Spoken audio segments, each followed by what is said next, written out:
పునీత పౌలు గారు కొరింథీయులకు వ్రాసిన మొదటి లేఖ 11వ అధ్యాయము 27వ వచనము. అయోగ్యముగా ప్రభువు రొట్టెను ఎవడైనా తినినను లేక ఆయన పాత్ర నుండి త్రాగినను అతడు ప్రభువు శరీరమునకు రక్తమునకు వ్యతిరేకముగా పాపము చేయుచున్నాడు. క్రీస్తు ప్రభుని యందు ప్రియ సహోదరి సహోదరులారా, దేవుని బిడ్డలారా, యేసు తిరుహృదయ పూజిత మాసమైన ఈ జూన్ నెలలో మనమందరము యేసు పవిత్ర హృదయానికి అర్పితమై మన ఈ హృదయ ప్రయాణములో, ఈ 30 అడుగుల హృదయ ప్రయాణములో ఒక్కొక్క అడుగు తిరుహృదయం వైపు వేసుకుంటూ ఈరోజు 20వ అడుగు వేయబోతూ ఉన్నాము. ఈ 20వ రోజు మన ధ్యానాంశం తిరుహృదయ 3వ ముళ్ళు, అపవిత్రపు ఆత్మలు. తిరుహృదయాన్ని బాధించే ఆ ముళ్ళ కిరీటంలో తిరుహృదయాన్ని బాధపెట్టే మొదటి ముళ్ళు చావైన పాపము చేస్తున్న వాళ్ళని, 2వ ముళ్ళు నులువెచ్చగా ఉంటున్న వాళ్ళని, 3వ ముళ్ళు అపవిత్రంగా జీవిస్తున్న ఆత్మలు అని ఈరోజు మనం ధ్యానించుకోబోతూ ఉన్నాము. ప్యారిస్ నగరంలో 1290వ సంవత్సరంలో జరిగిన ఒక చరిత్ర మీ ముందుంచుతున్నాను. ఒక యూదుడు ఒక క్రైస్తవ స్త్రీకి ఒకరోజు డబ్బులు అప్పిచ్చాడు. అప్పిచ్చినందుకు తాకట్టుగా ఆమె బట్టలను తాకట్టుంచుకున్నాడు. అయితే బయటికి వెళ్ళడానికి ఆమెకు మంచి బట్టలు ఏమీ కూడా లేవు, ఎందుకంటే తాకట్టు పెట్టాడు కాబట్టి. చివరికి మంచి బట్టలు లేవు కాబట్టి గుడికి కూడా వెళ్ళలేకపోయింది ఆవిడ. ఈస్టర్ పండగ వచ్చింది.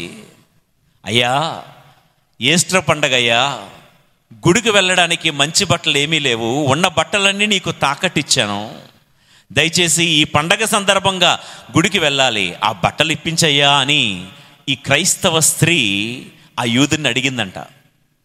ఆ యూదుడు ఏమన్నాడో తెలుసా? నీ బట్టలు నీకు ఇచ్చేస్తాను, కానీ దానికి బదులుగా గుడికి వెళ్ళిన నీవు ఒక పని చెయ్యాలి, చేస్తావా? చెప్పండి అయ్యా, చేస్తాను. నీ బట్టలు నీకు కావాలి అంటే గుడికి వెళ్ళి నీవు అక్కడ దేవాలయంలో నీకు పంచినటువంటి దివ్య సప్రసాదాన్ని నువ్వు అక్కడే నోట్లో వేసుకుని మింగేయకుండా భద్రంగా దివ్య సప్రసాదాన్ని నాకు తీసుకుని వచ్చి ఇవ్వాలి. ఇది నీకు ఆమోద్యమైతే నీకు బట్టలు ఇస్తాను అని. ఆ స్త్రీ దివ్య సప్రసాదం కంటే నాకు ఒంటి మీద బట్టలే ముఖ్యం అనుకుందేమో. బట్టలు వేసుకొని గుడికి వెళ్ళి ఈ యూదుడు చెప్పినట్లుగానే ఆ దివ్య సప్రసాదాన్ని చేతుల్లో తీసుకుని వెళ్ళి వాడి చేతిలో పెట్టింది. వాడేం చేశాడో తెలుసా? యూదుడు నాడే కాదు నేడు కూడా క్రీస్తు పట్ల వివక్ష కలిగినటువంటి యూదుడు ఏం చేశాడంటే ఆ దివ్య సప్రసాదం నిజంగా అది క్రీస్తు ప్రభు శరీరమే అని ఇతడు నమ్మాడేమో, ఆవిడ నమ్మలేదు, అందుకే తీసుకుని వచ్చి వీడి చేతిలో పెట్టింది. ఆ దివ్య సప్రసాదాన్ని మరిగే నీటిలో వేసేశాడంట. ఎందుకంటే అందులో ఉన్న ప్రభుని హింసించాలనేది ఆ యూదుడి యొక్క కోరిక. అయినా దివ్య సప్రసాదం మరిగే నీటిలో కరిగిపోలేదు. ఈసారి ఆ దివ్య సప్రసాదాన్ని తీసుకొచ్చి కత్తితో పోట్లు పొడిచాడంట. సజీవముగా యేసు ప్రభు దివ్య సప్రసాదంలో ఉన్నారు కాబట్టి ఆ దివ్య సప్రసాదంలో నుంచి రక్తం ధారలుగా కారుతూ ఉందంట. మళ్ళా ఆ రక్తం కారుతున్న దివ్య సప్రసాదాన్ని మరిగే రక్తంలో వేశాడంట. ఆ మరిగే రక్తం అంతా ఎర్రగా మారిపోయింది, ఆ మరిగే నీరంతా రక్తంగా మారిపోయింది. ఇప్పుడు మళ్ళా చల్లనీటిలో వేశాడంట. చల్లనీటిలో కూడా ఆ నీళ్ళన్నీ కూడా ఎర్రగా మారిపోయాయి, రక్తంగా మారిపోయిందంట.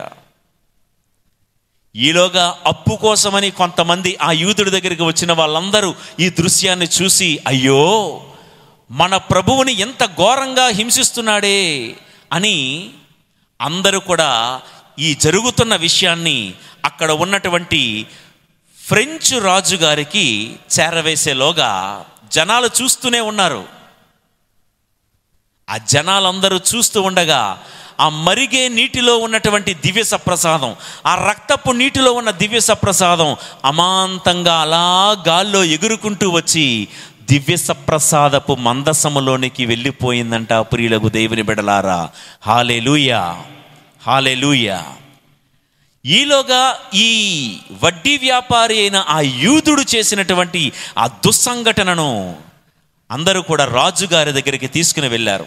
ఆ ఫ్రాన్స్ రాజు ఆ యూదుని అరెస్టు చేయించారు.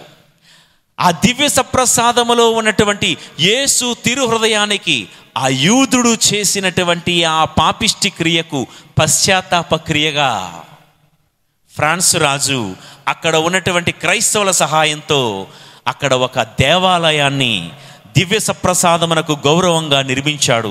ఇప్పటికీ కూడా ఆ ప్యారిస్ నగరములో, ఆ ప్రాంతములో ఆ చర్చ్ పేరు saviour of the boiled water, saviour of the boiling water అని ఆ చర్చికి నామకరణం చేశారంట. ప్రియులకు దేవుని బిడ్డలారా, అపవిత్రపు ఆత్మలు యేసు తిరుహృదయాన్ని గాయపరచాలని, బాధ పెట్టాలని చూసే వాళ్ళెవరో తెలుసా? ఇలా క్రీస్తును, క్రీస్తు మతాన్ని హింసిస్తున్న మత ఛాందస శక్తులను చూసి తిరుహృదయము ఎంతో బాధపడుతూ ఉంది. దివ్య సప్రసాదాన్ని అగౌరవంగా, అమంగళకరముగా స్వీకరిస్తున్న వారిని చూసి తిరుహృదయము గాయపడుతూ ఉంది. దివ్య బలి పూజను అయోగ్యముగా సమర్పించే గురువులను చూసి యేసు తిరుహృదయం బాధపడుతూ ఉంది. ప్రియులకు దేవుని బిడ్డలారా, దివ్య సప్రసాదములో నిజముగా యేసు ప్రభు యొక్క శరీరము, రక్తము, స్వభావము, వ్యక్తిత్వము, ఆత్మ అవేం చేసి ఉన్నాయి మనం నేర్చుకున్నాం. తండ్రి కుడి ప్రక్కన కూర్చున్నటువంటి ఆ యేసు ప్రభువే దివ్య సప్రసాదములో ఆయన హృదయం కూడా కూర్చుని ఉందని మనం గ్రహిద్దాం. పునీత అల్ఫోన్సుస్ లిగోరి గారు dignity and duties of priesthood అని రాసినటువంటి ఒక గ్రంథంలో 124వ పారాగ్రాఫ్లో ఇలా అంటున్నారు: పాత నిబంధన గ్రంథంలో మందసాన్ని మోసే ఆ లేవీయులు పవిత్రంగా ఉండాలి కదా, ఆ మందసాన్ని మోసే లేవీయులే అంత పవిత్రంగా ఉంటే దివ్య సప్రసాదాన్ని మోసే గురువులారా మీరింకెంత పవిత్రంగా ఉండాలి. పాత నిబంధన గ్రంథములో మందసాన్ని మోసే లేవీయులు, మనం లేవీయ కాండం చూస్తే వాళ్ళు ఎంతగా శుద్ధి చేసుకోవాలో, ఎందుకంటే మందసాన్ని సమీపించాలి కాబట్టి. మరి ఏ శుద్ధి, ఏ శుచి, ఏ పవిత్రత లేకుండానే ఒకవేళ పొర్రపాటున ఏ గురువైనా మందసాన్ని కానీ పీఠాన్ని కానీ సమీపిస్తే, దివ్య బలి పూజను సరైన యోగ్యత లేకుండా సమర్పించాలనే దుస్సాహసం చేస్తే అది యేసు తిరుహృదయానికి ముళ్ళుతో గుచ్చినట్లే. ప్రియులకు దేవుని బిడ్డలారా, పునీత అగస్టిన్ మహాశయుడు ఏమంటున్నాడో విందాం. అయోగ్యంగా, అపవిత్రంగా దివ్య సప్రసాదాన్ని తాకిన వారి కంటే పాపాత్ములు, అపవిత్రులు ఇంకెవరూ ఉండరంట. ఎవరండి ఘోరాతి ఘోరమైన పాపాత్ములు? ఎవరండి? అయోగ్యంగా, అపవిత్రంగా, అర్హత లేకుండా ఎవరైతే దివ్య సప్రసాదాన్ని తాకుతారో వాళ్ళే దౌర్భాగ్యులు, వారికంటే పాపాత్ములు ఎవరు ఉండరని అగస్టిన్ గారు అంటున్నారు. అయితే ఒక ప్రశ్న చాలామంది ఈ రోజుల్లో అడుగుతున్న ఒక ప్రశ్న, అయ్యా ఒక గురువు మరి అయోగ్యంగా దివ్య బలి పూజ సమర్పిస్తే వాళ్ళు మరింత పాపం చేస్తున్నారు కదా, మరి అలాంటి గురువులు సమర్పించే ఆ పూజా బలిలో అలాంటి గురువుల నుంచి దివ్య సప్రసాదం మేము స్వీకరించచ్చా లేదా? ఎందుకంటే చాలాసార్లు పలానా గురువు కొన్ని కారణాల వలన ఆయన పవిత్రత బాగోలేదనో, మనం విన్నదాన్ని బట్టి, చూసిన దాన్ని బట్టి, అనుకున్న దాన్ని బట్టి మనకు కొంతమంది గురువుల పట్ల భిన్నాభిప్రాయాలు ఉంటే ఉండవచ్చు. అలాంటి క్యారెక్టర్ ఉన్న గురువు పూజా బలి చేస్తే దాని ఎఫెక్ట్ ఉంటుందా? అలాంటి క్యారెక్టర్ లేనటువంటి గురువు పంచే దివ్య సప్రసాదం మేము స్వీకరించచ్చా అని చాలామందికి అపోహ ఉంటే ఉండొచ్చు. దానికి జవాబు నేను చెప్తున్నాను. నేను చెప్పడం కాదు, కౌన్సిల్ ఆఫ్ ట్రెంట్ అంటే ట్రెంట్ మహాసభ ఇచ్చే జవాబు. గురువు అయోగ్యుడైనా పూజా బలి యొక్క విలువ తగ్గదు. Even if a priest is sinful, mass is valid because it is Jesus who is celebrating the holy mass, not that priest. గురువు అయోగ్యుడైన ఆ పూజా బలి యొక్క విలువ తగ్గదు. ఎందుకంటే పూజ చేసేది ఆ గురువు కాదు, ఆ గురువులో ఉన్న క్రీస్తే బలి సమర్పించుకుంటున్నారు. కాబట్టి మీరు గురువు యోగ్యుడా అయోగ్యుడా అన్న సంగతి పక్కన పెట్టి చక్కగా ఆ క్రీస్తు పంచే తన శరీరాన్ని మీరు స్వీకరించవచ్చు అని శ్రీసభ మనకు బోధించే ఒక బోధన. పునీత అల్ఫోన్సస్ లిగోరి గారు ఏమంటున్నారో విందాం. పాపపు స్థితిలో ఉండి పూజ చేసే గురువు ఇంకో 4 పాపాలు చేస్తున్నాడంట. In the state of sin, if any priest is celebrating the Holy Mass, he is committing 4 more sins, namely,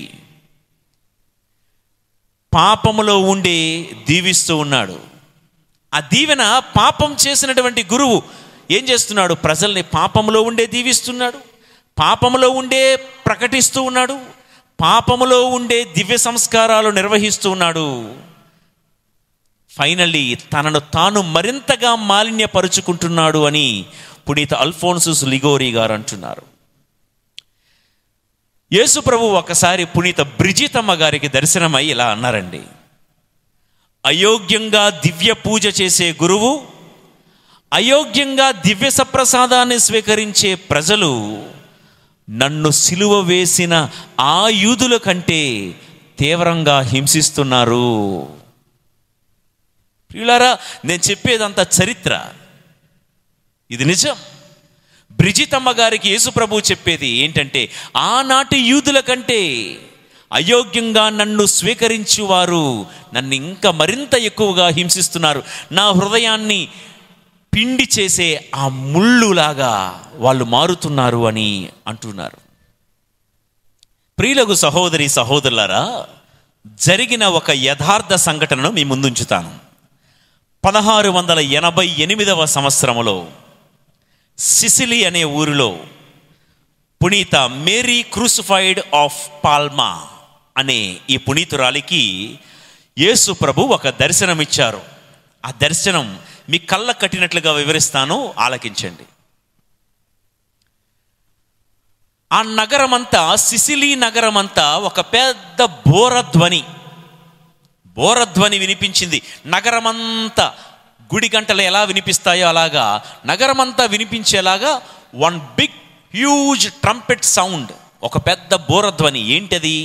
లటిన్లో ఇలా వినిపించిందంట: ఉల్సియో పోయేనా దొలోర్ అనే 3 మాటలు. ఉల్సియో పోయేనా దొలోర్. ఉల్సియో అంటే వెంజెన్స్, అంటే ప్రతీకారం, ప్రతీకారం, ప్రతీకారం. రెండో బోరధ్వని ఏంటంట? పోయేనా అంటే పనిష్మెంట్, శిక్ష, శిక్ష, శిక్ష. మూడో బోరధ్వని దొలోర్ అంటే బాధ, పెయిన్ అని అర్థం. ఏంటి బోరధ్వనులు? ఈ బోరధ్వనిలో ఉల్సియో పోయేనా దొలోర్ అని వినబడుతూ ఉంటే సెయింట్ మేరీ క్రూసిఫైడ్ ఆఫ్ పాల్మా అనే ఈవిడ ఆ దర్శనంలో ఎన్నో అపవిత్రమైన కార్యాలు ఆ ఊరిలో జరగడం చూసిందంట.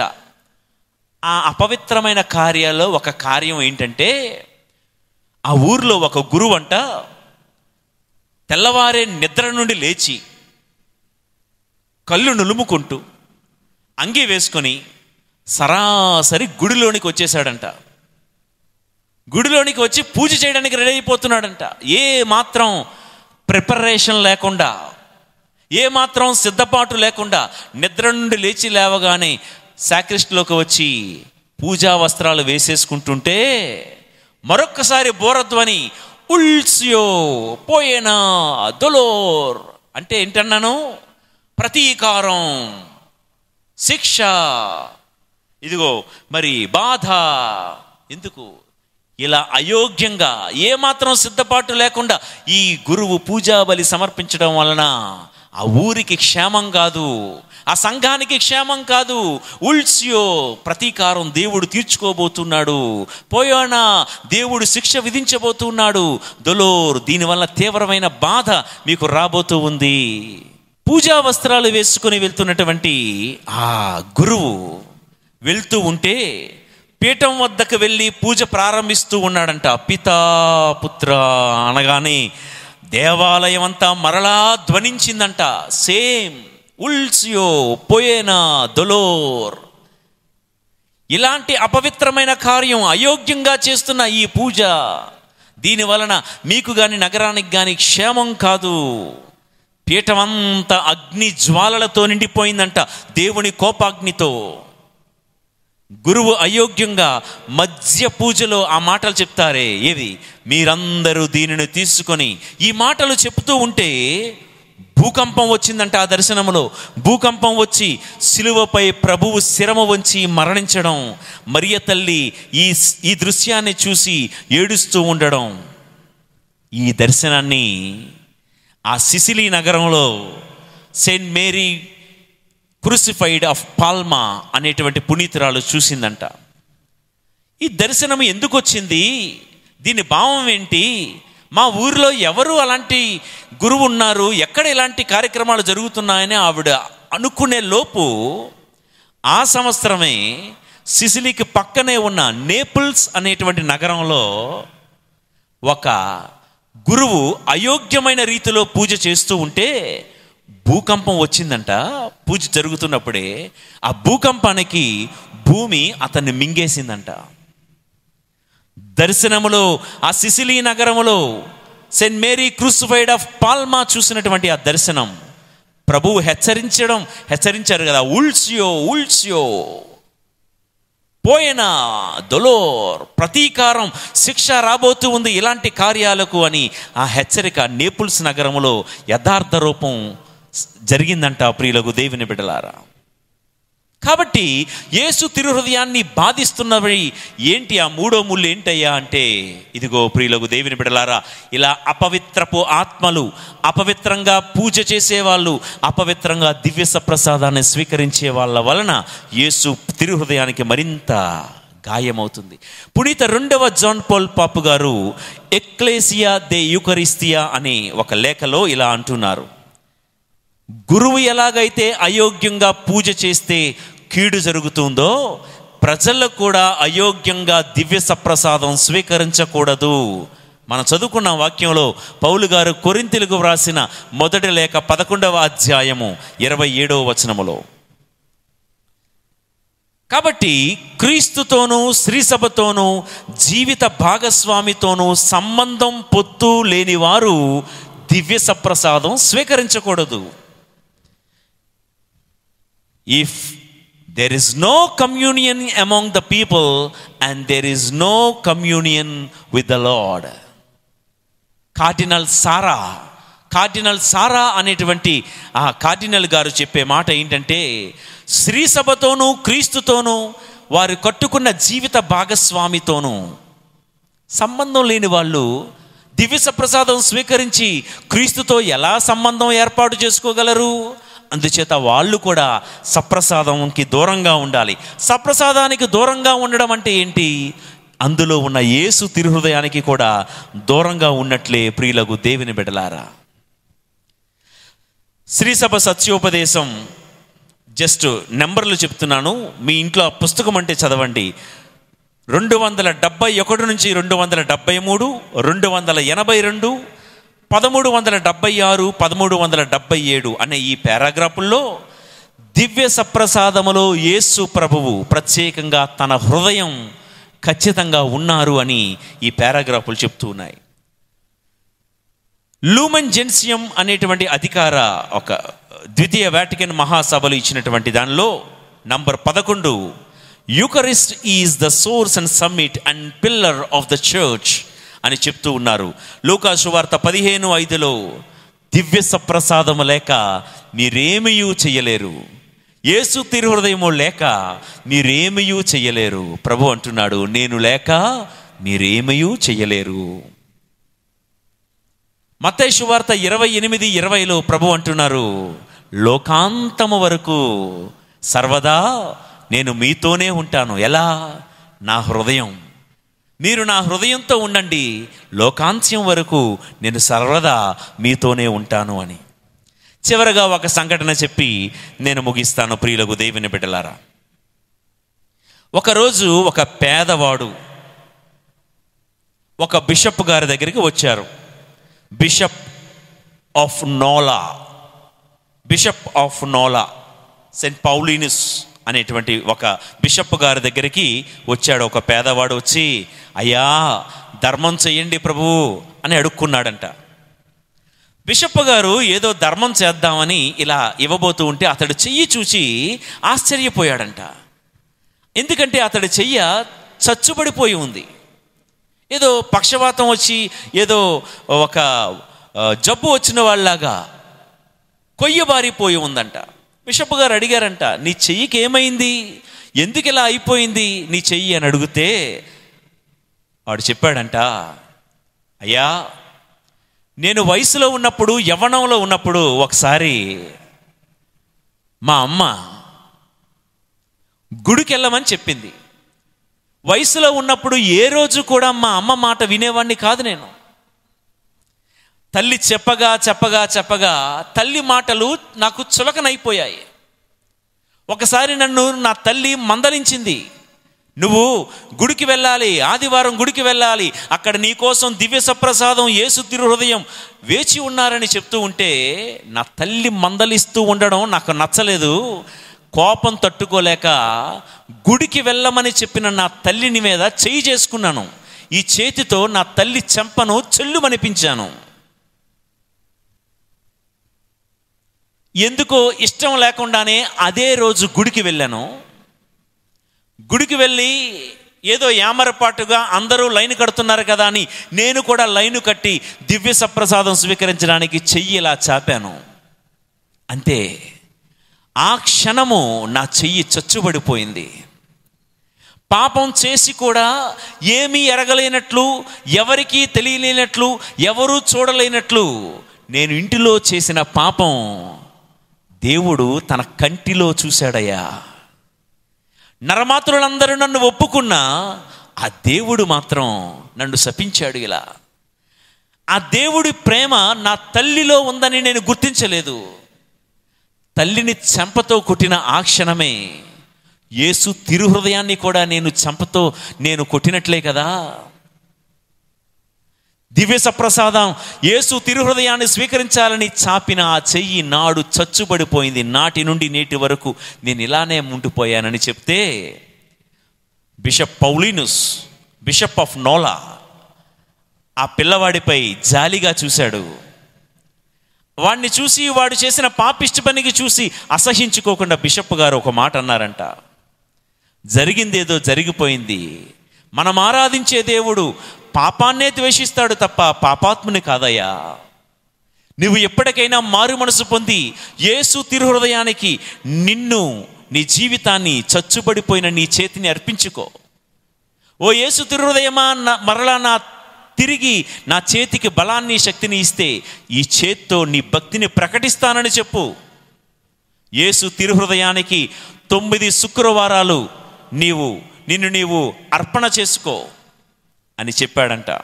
ప్రియులకు దేవుని బిడ్డలారా, 9 మొదటి శుక్రవారాల్లో పాలు పంచుకున్న ఇతడు ఆ 9వ శుక్రవారం రోజున దివ్య సప్రసాదం స్వీకరించడానికి వస్తే కొయ్యబారిపోయి చచ్చుబడిపోయినటువంటి ఇతడి యొక్క చెయ్యి ఆ రోజున మరల మామూలు చేతిగా మారిపోయి దివ్య సప్రసాదము, ఏ దివ్య సప్రసాదం అయితే తన చేతిని శిక్షించిందో అదే దివ్య సప్రసాదం, అదే యేసుని తిరుహృదయం తిరిగి అతని చేతికి బలాన్ని ఇచ్చిందంట. ప్రియులకు దేవుని బిడ్డలారా, ఇలాంటి వారి పైన కూడా యేసు తిరుహృదయ ప్రేమ పనిచేస్తూ ఉంది. చూసారా? కాబట్టి యేసు తిరుహృదయాన్ని గాయపరిచే 3వ ముళ్ళు ఇలాంటి అపవిత్రమైన ఆత్మలు. ఈ కోవలో మీరుండొచ్చు, నేనుండొచ్చు, అలాంటి గురువుల జాబితాలో నేనుండొచ్చు, నాలాంటి గురువులు చాలామంది ఉండొచ్చు. అయోగ్యంగా దివ్య ప్రసాదాన్ని స్వీకరించే వారి జాబితాలో మీలో చాలామంది ఉండొచ్చు. ఇలా మనలో ప్రతి ఒక్కరము యేసు తిరుహృదయాన్ని ఒకవేళ తెలుసో తెలియకో, అలవాటునో పొరపాటునో తడబాటునో ఒకవేళ మనము ఆ తిరుహృదయాన్ని గుచ్చే ముళ్ళుగా ఉన్నట్లయితే, తల్లి మీద చెయ్యి చేసుకున్న వీడు ఎలాగైతే మారు మనసు పొందాడో, మనము కూడా యేసు తిరుహృదయ భక్తికి మన పాపిష్టి జీవితాన్ని, మన పాపపు జీవితాన్ని అర్పించి, ఓ తిరుహృదయమా, చచ్చుబడిపోయిన కొయ్యబారిపోయినటువంటి వాడి చేతిని ఎలాగైతే మరలా తిరిగి బలాన్నిచ్చావో, ఒకవేళ నా కుటుంబం, నా బిడ్డలు అలానే చచ్చుబడిపోయిన పరిస్థితులు ఉన్నారేమో, తిరుహృదయమా మా మీద జాలి చూపని ప్రార్థన చేద్దాం. ఈ ప్రయత్నంలో యేసు తిరుహృదయము మిమ్ములను, మీ కుటుంబాలను సంరక్షించి మీకు కావలసిన బలాన్ని, ధైర్యాన్ని, ఆరోగ్యాన్ని సమగ్రంగా, సంపూర్ణముగా మీకు ప్రసాదించునుగాక. ఆమేన్. మా మీద దయ చూపండి, మీ దివ్య రాజ్యములో చేర్చుకోనండి. ఓ హృదయమా, తిరుహృదయమా, ఓ హృదయమా, తిరుహృదయమా. యేసు తిరుహృదయానికి సమర్పిస్తున్నటువంటి 20వ రోజు దివ్య హృదయము ప్రధాన అభిలాషలు. యేసునాథుడు పితయైన సర్వేశ్వరునికి స్తుతి, స్తోత్ర మహిమలు అర్పించుటకై మిక్కిలి ఆశపడి చెప్పినదేమనా, నేను భూమి మీద నిప్పు అంటించుటకు వచ్చి ఉన్నాను, అది ఇప్పటికే రగులుకొని ఉండవలసినది, అది నెరవేరు వరకు నా మనస్సునకు శాంతి లేదు. లూకా 12వ అధ్యాయము 49 నుండి 50 వరకు. దీని అర్థమేమనగా, దివ్య రక్షకుడు దైవ ప్రేమపు అగ్నిని మనుష్యుల హృదయమునందు అంటించి అందరి నుండి సర్వేశ్వరునకు స్తోత్ర ఆరాధన కలుగు చేయుటకు ఈ లోకమున జనించినారు. అంతేకాదు, తన యొక్క దుఃఖ దురితములయందు, వాక్కు క్రియలయందును సర్వేశ్వరునికి మాత్రమే స్తుతి స్తోత్రములు చెల్లించవలెనని మనకు తెలియచేయుటకే ఆయన చెప్పినదేమనగా, నన్ను పంపినవాడు సత్యస్వరూపుడు, నేను ఆయన యొద్ద నుండి వినిన వానినే లోకమునకు బోధించుచున్నాను. నన్ను పంపినవాడు నాతో ఉన్నాడు, నేనెప్పుడునూ ఆయనకు ప్రీతికరమగు పనులనే చేయుచున్నాను. ఈ విధముగా జేసునాథుడు సర్వేశ్వరుని స్తుతించుచు స్తోత్రములు సల్పుటకు మనుష్యావతారమెత్తి ఈ లోకమందు సత్యవేదమును ప్రసంగించి అనేక అద్భుతములు చేసి శ్రీసభను స్థాపించి చివరకు ఘోరాతి ఘోరమైన శిలువ మరణమునకు ఒప్పుకున్నందువల్ల తన దివ్య పితను చూచి చెప్పినదేమనగా, నేను భూలోకమందు మిమ్ము మహిమపరచితిని, మీరు నాకు విధించిన పనిని పూర్తి చేసితిని అన్నారు. యేసునాథుడు సర్వమునకు కర్తగా ఉండినను తన మహిమను వెదకక ఎల్లప్పుడూ నిత్యపితకు స్తోత్రము, మహిమ, ఆరాధన కలుగు చేయుటకు ప్రయాసపడినాడు. అల్పులమైన మనం మన మహిమ కోసం ప్రాకులాడుట మంచిది కాదు. దివ్య రక్షకుని సుమాతృక చూచి సృష్టికర్తకు మహిమ, స్తోత్రములు కలుగు చేయుటకు ప్రయాసపడుదుముగాక. ఇది మొదటి అభిలాష. మానవాళి రక్షణార్థం తాము పాటుపడి మరణమును పొందవలెననిది జేసునాథుని దివ్య హృదయపు రెండవ అభిలాష అయి ఉన్నది. ఆ దృఢమైన ఆశను మనకు తెలియచేయుటకుగాను ఆయన చెప్పినదేమనా, నేను శ్రమలతో కూడిన జ్ఞానస్నానం పొందవలెను, అది నెరవేరునంత వరకు నా మనస్సుకు శాంతి లేదు అనిరి. లూకా 12వ అధ్యాయము 50 వచనం. యేసు తాను పొందబోవు శిలువ బాధలను రక్త స్నానమని తెలుపుచున్నారు. కల్వరి అంటేనే అమానుషం, అవమానం, అవహేళన, కఠిన కర్కశులైన రోమా సైనికుల పైశాచిక చర్యలు, ముళ్ళ కిరీటం, రక్తం జ్ఞప్తికి వస్తున్నాయి. గమనించవలసిన ముఖ్య విషయం, కల్విన్ అనే వ్యక్తి ఇలా అంటాడు, యేసు ప్రభువు మరణములో జీవాన్ని, వినాశనములో తేజస్సును, అవమానములో గౌరవాన్ని, అపజయములో విజయాన్ని, బానిసత్వములో రాజరికాన్ని గొప్ప వరంగా అనుగ్రహించాడు అని యేసునాథుని దివ్య హృదయమును ద్వారానే తండ్రి దేవుని చేరగలము.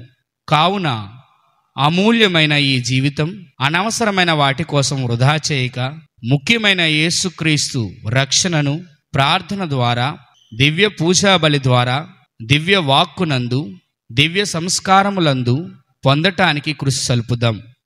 అద్భుత సంఘటన. యేసునాథుని శిలువ మరణానికి కారణం మన పాపాలే అన్న సంగతి మరచి క్రమేణా క్రైస్తవులు చేసిన పాపాలే మరలా చేస్తున్నారు. దయగల రక్షకుడు మన ప్రతి ప్రేమను సంపాదించుటకు గాను పుణ్యవతి మార్గరేటమ్మ గారి ఎదుడు తన దివ్య హృదయ ప్రేమను వ్యక్తపరచ చిత్తగించితరి.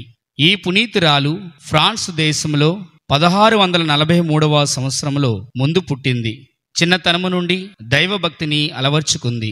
దేవమాత సహాయముచే అనేక అపాయముల నుండి కాపాడబడింది. తనకు వచ్చిన ఉపద్రవాలన్నిటినీ ఓర్పుతో సహించినందువల్ల యేసునాథునికి ప్రియురాలైంది. ఆ రోజులలో యేసునాథుని దివ్య హృదయమునకు స్తుతి స్తోత్రముగా జరిగెడు భక్తి సాధనలు బహుకొన్ని స్థలముల యందు మాత్రమే ఆచరించబడుచుండెను. అట్టి భక్తిని విస్తరింపచేయుటకు దివ్య రక్షకుడు పునీత మార్గరేటమ్మ గారిని ఏర్పరచుకొని అనేకసార్లు ఆమెకు ప్రత్యక్షమైరి. ఒకరోజు ఆమె దివ్య సప్రసాదమును సంధించ గుడికి వెళ్ళినప్పుడు యేసునాథుడు తన దివ్య హృదయమును ఆమెకు చూపించి తన భుజం మీద ఆమెను ఒరిగించుకొని చెప్పినదేమనా, నా దివ్య హృదయము సకల మనుష్యుల కొరకు అధిక ప్రేమచే ప్రజ్వలించుచున్నది. నా హృదయములోని ప్రేమ జ్వాలలను ఆపుకోలేకపోతున్నాను. కావున నీ ద్వారా వాటిని క్రైస్తవులకు బహిరంగపరచెదను. నా హృదయము వెలగట్టలేని వస్తువులతో నిండిన బొక్కసం వంటిది. ఈ జ్ఞాన బొక్కసం యొక్క వెలను నీకు మాత్రమే తెలియపరిచితిని. నీవు వెళ్ళి నా హృదయం యొక్క వరప్రసాదములను సకల ప్రజలకు తెలియపరచుటకే నిన్ను ఎన్నుకొనినాను. ఆ దినము నుండి మార్గరేటమ్మ యేసునాథుని తిరుహృదయపు ప్రేమచే ప్రజ్వరిల్లా తన పూర్ణ హృదయమును దయగల సర్వేశ్వరునకు ఒప్పగించి మరణ పర్యాంతము ఆ దివ్య హృదయమునకు మహిమ స్తోత్రము కలుగినట్లు ప్రయాసపడెను. పునీత మార్గరేటమ్మ గారి సుకృత వాక్యము. నా జీవిత కాలమంతా యేసునాథుని దివ్య హృదయమును ప్రేమించి సేవించి వారి మహిమా స్తోత్రము నిమిత్తము ఆ దివ్య హృదయమునకు ప్రతి ఉదయం నా ప్రతి క్రియను, నా దుఃఖ దురితములను ఒప్పగించుదును. సుకృత జపము. యేసునాథుని మధురమైన దివ్య హృదయమా, నేను మిమ్మును అధికముగా ప్రేమింప అనుగ్రహం దయచేయండి. యేసు తిరుహృదయమునకు సమర్పించుకును జపము. ఓ యేసువా మా దివ్య రక్షక, మమ్మును మా కుటుంబమును మీ దివ్య హృదయమునకు అర్పించుచున్నాము. మా హృదయములను మీ ఆధీనమున ఉంచుచున్నాము. వాటిని శుద్ధీకరించి బలపరిచి బాగుచేసి మీ దివ్య ప్రేమను వాటి యందు నింపండి. ఓ మహాప్రేమగల తిరుహృదయమా, ఈ లోకములో మీరు మాకు బలముగను జీవముగను ఉండి మరులోకములో నిత్య కాలమునకు మా ఆనందమును భాగ్యమునై ఉందురుగాక. ఆమెన్. యేసునాథుని దివ్య హృదయ ప్రార్థన. ప్రభువా దయచూపుము, ప్రభువా దయచూపుము, క్రీస్తువా దయచూపుము, క్రీస్తువా దయచూపుము, ప్రభువా దయచూపుము, ప్రభువా దయచూపుము. క్రీస్తువా మా ప్రార్థన వినవదరించండి. క్రీస్తువా మా ప్రార్థన ప్రకారం దయచేయండి. పరలోకమందుండు పితైన సర్వేశ్వర, మా మీద దయగా ఉండండి. లోకమును రక్షించిన సుతుడైన సర్వేశ్వర, మా మీద దయగా ఉండండి. పవిత్రాత్మ అయిన సర్వేశ్వర, మా మీద దయగా ఉండండి. మహాపరిశుద్ధ ఏకత్రిత్వ సర్వేశ్వర, మా మీద దయగా ఉండండి. నిత్య పిత యొక్క ఏకసుతుడైన యేసువు యొక్క దివ్య హృదయమా, మా మీద దయగా ఉండండి. కన్య మరియమ్మ గర్భమున స్పిరితు సాంక్తుచే అమర్చబడిన యేసువు యొక్క దివ్య హృదయమా, మా మీద దయగా ఉండండి. మిగుల ఐక్యముచే దైవ వార్తతో ఏకీభవించియుండు యేసువు యొక్క దివ్య హృదయమా, మా మీద దయగా ఉండండి. మట్టులేని ప్రతాపము గల యేసువు యొక్క దివ్య హృదయమా, మా మీద దయగా ఉండండి. సర్వేశ్వరుని పరిశుద్ధ ఆలయమైన యేసువు యొక్క దివ్య హృదయమా, మా మీద దయగా ఉండండి. మహోన్నతమైన వారి వాసస్థలమైన యేసువు యొక్క దివ్య హృదయమా, మా మీద దయగా ఉండండి. సర్వేశ్వరుని గృహమును మోక్షము యొక్క వాకిలి అయిన యేసువు యొక్క దివ్య హృదయమా, మా మీద దయగా ఉండండి. ప్రేమాధిక్యము చే మండెడు మంట అయిన యేసువు యొక్క దివ్య హృదయమా, మా మీద దయగా ఉండండి. నీతి ప్రేమలకు ఉనికి పట్టు అయిన యేసువు యొక్క దివ్య హృదయమా, మా మీద దయగా ఉండండి. మేలుతనము చేతను ప్రేమ చేతను నిండియుండు యేసువు యొక్క దివ్య హృదయమా, మా మీద దయగా ఉండండి. సకల పుణ్యములకు అగాధమైన యేసువు యొక్క దివ్య హృదయమా, మా మీద దయగా ఉండండి.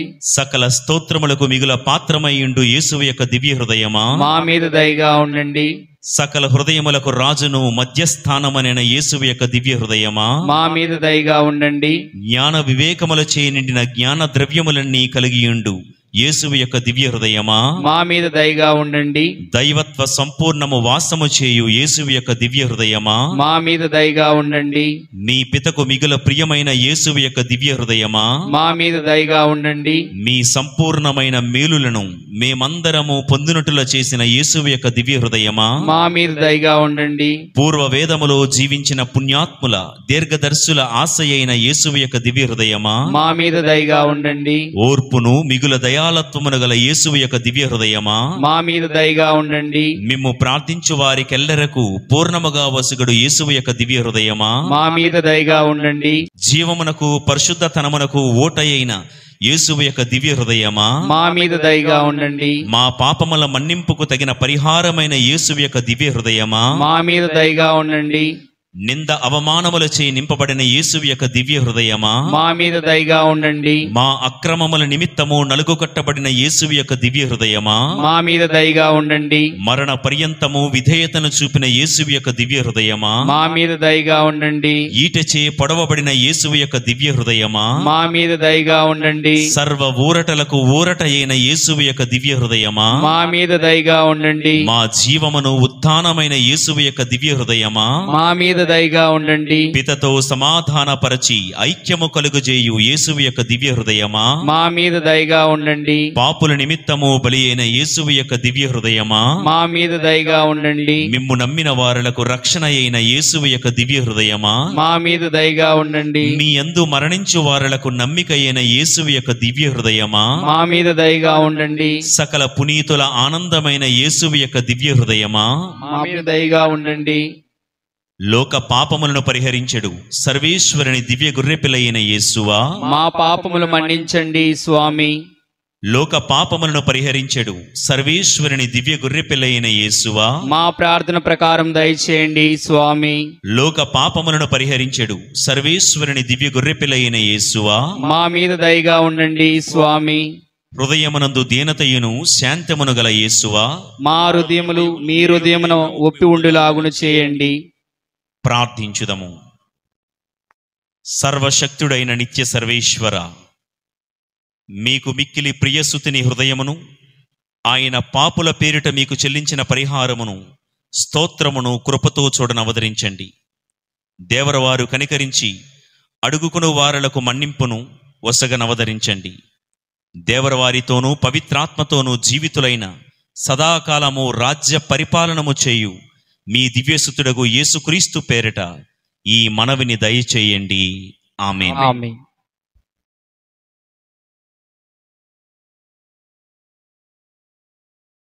యేసునాథుని మిక్కిలి పరిశుద్ధ దివ్య హృదయమా, మా మీద దయగా ఉండండి. యేసునాథుని మిక్కిలి పరిశుద్ధ దివ్య హృదయమా, మా మీద దయగా ఉండండి. యేసునాథుని మిక్కిలి పరిశుద్ధ దివ్య హృదయమా, మా మీద దయగా ఉండండి. ప్రభువు మీతో ఉందురుగాక, మీ ఆత్మతోనూ ఉందురుగాక. సర్వశక్తి గల సర్వేశ్వరుడు పితా పుత్ర పవిత్రాత్మ మిమ్ము ఆశీర్వదించి కాపాడుదురుగాక.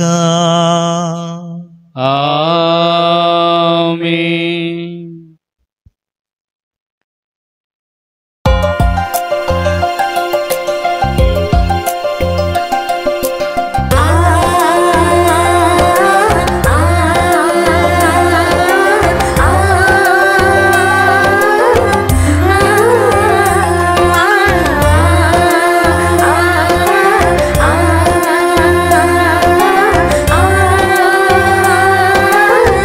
ఆ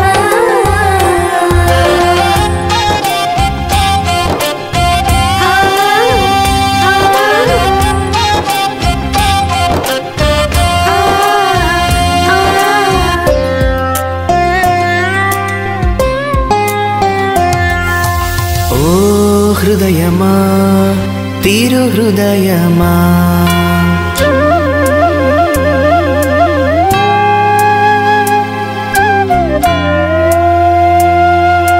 ఓ హృదయమా తిరు హృదయమా ఓ హృదయమా తిరు హృదయమా మా మీద దయ చూపండి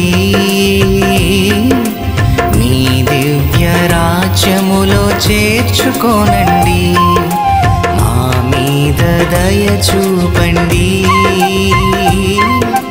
మీ దివ్య రాజ్యములో చేర్చుకోనండి ఓ హృదయమా తిరు హృదయమా ఓ హృదయమా తిరు హృదయమా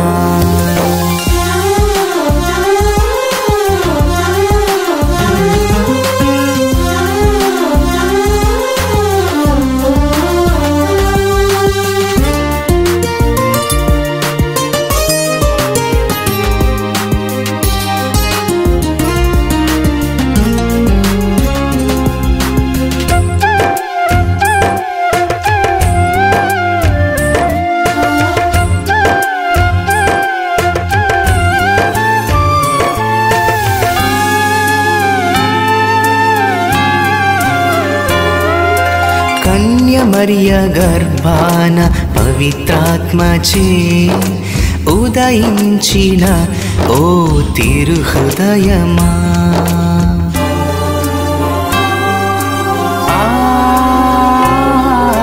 పరిశుద్ధ దేవుని ఆలయమా దివ్య మందసమా తిరు హృదయమా మహోన్నత దేవుని నివాసమా మహోన్నత దేవుని నివాసమా దేవుని గృహమా మోక్షపు వాకిలి శరణం శరణం దేవుని గృహమా మోక్షపు వాకిలి శరణం శరణం శరణం శరణం శరణం శరణం ఓ హృదయమా తిరు హృదయమా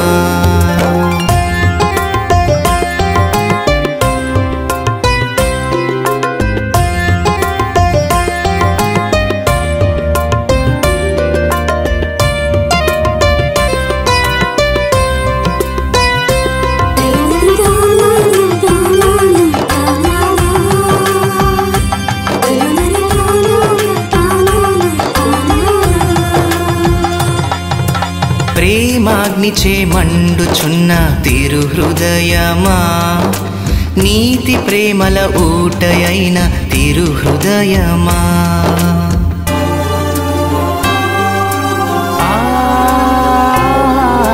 సకల పుణ్యాల కేంద్రమా తిరు హృదయమా సకల స్తోత్రాల పాత్రమా తిరు హృదయమా ఈటెచే గాయపడిన మా జన్మస్థానమా ఈటెచే గాయపడిన మా జన్మస్థానమా పాప పరిహారమా నిత్యానందమా పాప పరిహారమా నిత్యానందమా నిత్యానందమా నిత్యానందమా ఓ హృదయమా తిరు హృదయమా ఓ హృదయమా తిరు హృదయమా మా మీద దయ చూపండి